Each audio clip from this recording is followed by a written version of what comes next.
For years, many saw fashion and feminism as mutually exclusive, but now feminism as a political and sartorial statement is everywhere. Of course, the fashion industry has adopted gender rights activism in the hope of boosting revenue, but in doing so, feminism, once a dirty word for some, is decidedly on trend. So who are those influencing the influencers here in France? Enter activist group The Gang of Witches. Witches were extremely respected in the first part of the Middle Ages. They were the doctors of the day. The Swiss physician Paracelsus said that he learned everything he knew about medicine from these witches. Silvia Federici says the change came when we passed from a feudal system to a capitalist one. It's then that these women began being persecuted, because the royal doctors wanted to have a monopoly on healing and power over women's reproduction rights. That's when they started to be hunted. The Gang of Witches is a sisterhood that harnesses music, books and social media to get their message across. There's even a festival, now in its 3rd edition. Everything is self-financed. We have complete freedom.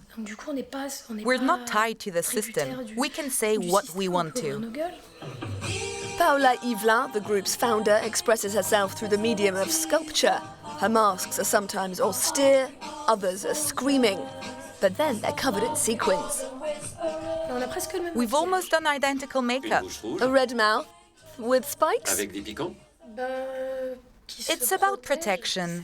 It's about rape, gender-based violence. Those are acid burns, and that's rape. That one there is femicide.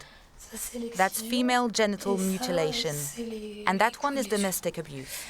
Paola had a difficult childhood, followed by traumatic gender-based experiences.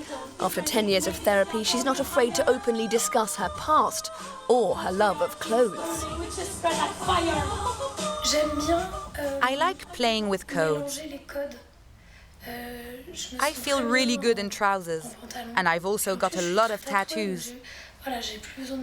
I don't need to use stick-ons anymore. It's all permanent. I like dressing comfortably. I love clothes. It's like sequins. Louise Deville is American. When she was younger, she enjoyed observing the behavior of men in her native Kentucky. Later, she took acting classes, and a drag king alter ego was born. I think that it's important for women to explore codes that have traditionally been reserved for men.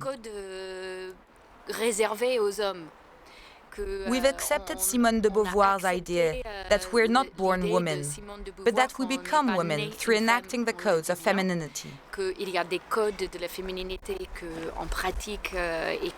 We weren't born crossing our legs so that we look smaller and lighter and graceful, with these big doe eyes.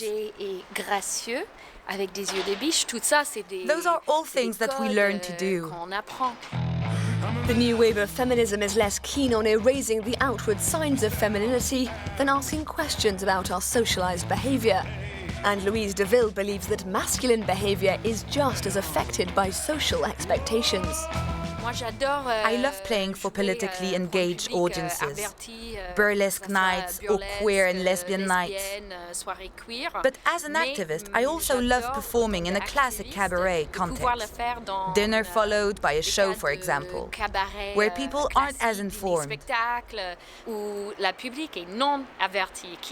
It's great when they don't know I'm a woman. The moment I take off my wig and they see my real hair, the mask drops. And people realize that what they thought was real wasn't. That, for me, is activism, via the means of entertainment. It ultimately makes you question gender codes. Director Sabrina Bow is putting the final touches to La Reconquête, or the Reconquest, her documentary about sexual violence against women. Here we see a poster campaign by Julia Pietri, author of A Guide to Female Masturbation. It's about actually showing the clitoris, its real anatomy, because so often women themselves don't know their own clitoris, whereas everyone knows what a penis looks like.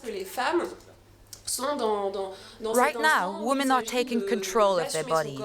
They're now talking about intimate, once taboo subjects, and they're happy to show that in the streets. And finally, an extract from the latest video offering from the Gang of Witches, a clip called The Patriarchy is Burning. Paula Yvelin sings alongside composer Sophie Rock. They've got one final message, directed at men. Listen to women, really, listen to them. Men need to not be afraid. We're not trying to steal anything from them. We're not trying to claim their privilege. We're just asking to be granted the same privileges. The battle for gender equality may not be won, but with women like these at the helm, surely it can't be too long before it is.